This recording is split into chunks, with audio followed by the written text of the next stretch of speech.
La semaine qui vient de s'achever a été, entre autres activités de l'exécutif, notamment marquée par la convenance matérialisée par écrit entre le ministre de l'Action sociale, de l'Enfance et de la Famille, Savi Mtenteha, avec le représentant du programme des Nations Unies pour le développement, Mansour Ndiaye, et la responsable de la section politique de la délégation de l'Union européenne, Mme Agnès Blassel.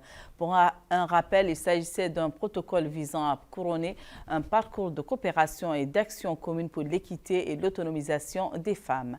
La signature de ce protocole, qui a également été signé par les partenaires techniques et financiers et les représentants des organismes et organisations des Nations Unies, favorise une concertation étroite entre les différents acteurs dans ce domaine dans le but d'autonomiser les femmes, ce qui constitue un engagement politique et moral de l'État mauritanien et de ses partenaires. Ce protocole constitue une référence pour la coordination des efforts, l'orientation des ressources, la cohérence des programmes et la mise en place d'un mécanisme de leadership efficace à plusieurs niveaux, de la planification et à la mise en œuvre, au suivi et à l'évaluation.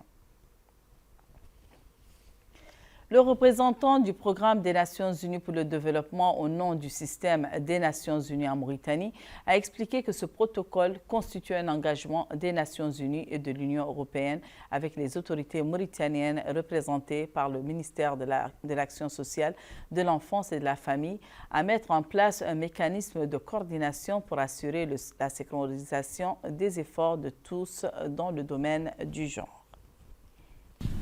Il est attendu de ce dispositif de coordination qu'il prenne en compte et capitalise les outils et accélérateurs du développement que sont l'innovation, le numérique, mais également le financement, un financement coordonné, de manière à privilégier la pleine participation des femmes au processus décisionnel et également à celui du développement économique et social.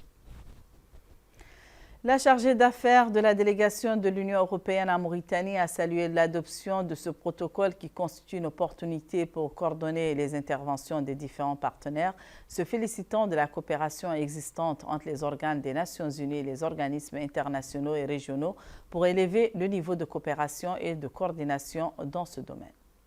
Nous sommes tous convaincus ici aussi aujourd'hui de l'importance de permettre aux femmes d'être pleinement actrices du développement social et économique, de leur garantir la liberté d'expression pour promouvoir leurs droits, de leur garantir le droit de construire leur propre avenir et de participer à celui du pays, en favorisant leur accès à l'éducation, à la formation, leur autonomisation économique et bien sûr de les protéger contre tout type de violence.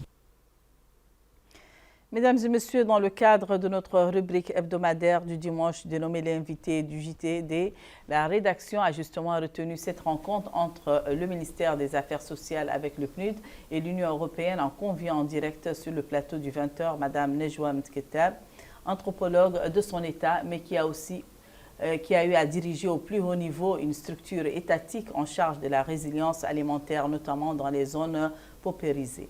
Bonsoir Madame Ketab. Bonsoir. Merci de nous avoir rejoints sur le plateau, malgré vos multiples contraintes. Merci beaucoup. Permettez-moi d'abord de commencer par une notification.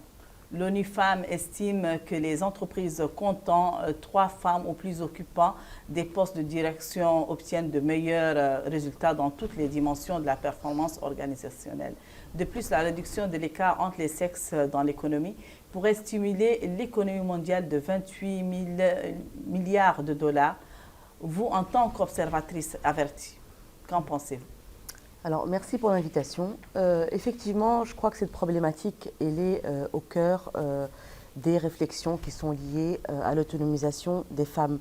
Effectivement, aujourd'hui, au point où on en est, il y a beaucoup d'activités et une action publique qui est menée dans le sens de l'autonomisation des femmes. Comme vous l'avez dit, dans divers secteurs, que ce soit agricole, de l'économie, secteur tertiaire, ou dans l'entrepreneuriat, ou dans les politiques, les femmes ont accès de plus en plus à des postes à haute responsabilité.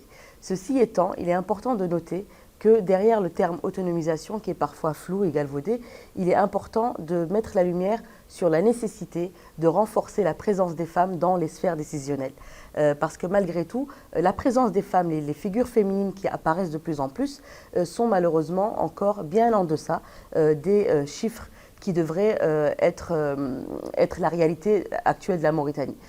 Parce que plus on monte dans la hiérarchie ou d'un point de vue décisionnel, par exemple dans les grands arbitrages budgétaires, territoriaux, la question du foncier, la question de l'action publique, plus on monte en fait dans la hiérarchie, moins il y a des femmes. C'est ce qu'on appelle donc le plafond de verre. Et je pense qu'il est important de tirer en fait exemple des réussites, de cet empowerment féminin dont le résultat est positif sur la réalité des femmes pour en inspirer d'autres et forcer la main, en tout cas aux politiques publiques, de mener une action qui serait orientée sur l'empowerment féminin qui existe déjà, que ce soit au niveau rural, des femmes agriculteurs, des femmes journalistes, des femmes qui en fait sont au devant de la scène, mais qui malheureusement n'ont pas encore cette impulsion, je dirais publique, qui à mon sens manque encore. Justement, moi en tant que journaliste, j'ai constaté que les communautés mauritaniennes sont plus fortes lorsque les femmes possèdent et dirigent des entreprises et contribuent à la croissance économique durable de leur pays. Je prends entre autres exemples des femmes leaders remarquables comme le médecin militaire Dr Jamila Bouka, une chirurgienne militaire qui a également fondé un hôpital privé pour répondre aux besoins du public, et l'entrepreneur du monde rural, Madame Berdis Mohamed, qui est partie de rien pour devenir à ce jour un succès international en vendant du riz. Ce sont des brillants exemples de réalisation extraordinaire des femmes mauritaniennes.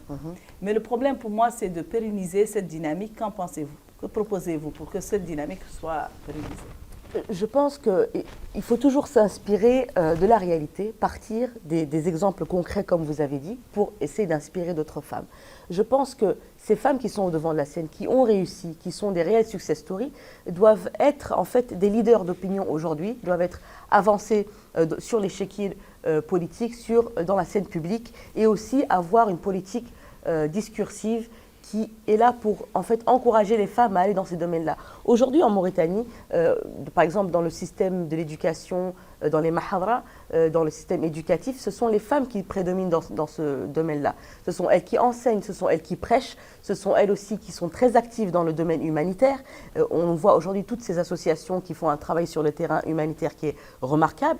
Il y a aussi les femmes qui travaillent, donc, comme vous avez donné l'exemple, dans le monde agricole, ou les coopératives féminines à l'intérieur du pays, je pense notamment au Trarza ou dans le sud-ouest du pays, qui font un travail remarquable. Donc je pense que toutes ces femmes-là doivent avoir plus gagné en visibilité, parce que nous sommes aujourd'hui dans un monde où la visibilité est l'autre face en fait de la sensibilisation sociétale.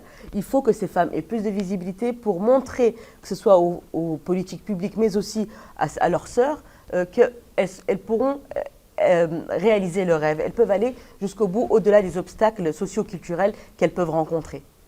Selon d'autres observateurs engagés dans ce plaidoyer, investir dans les filles et les jeunes femmes n'est pas seulement un impératif moral, mais aussi une décision stratégique. Leur donner des moyens d'agir, créer non seulement une société plus égalitaire, mais favoriser également la prospérité économique et la paix civile. Apparemment, on est encore loin du compte. Effectivement, en fait, je pense que si les gens arrivent à saisir l'impact de l'autonomisation économique et financière et sociale des femmes sur le développement durable d'un pays, je pense que les efforts seront plus concentrés vers ce travail-là.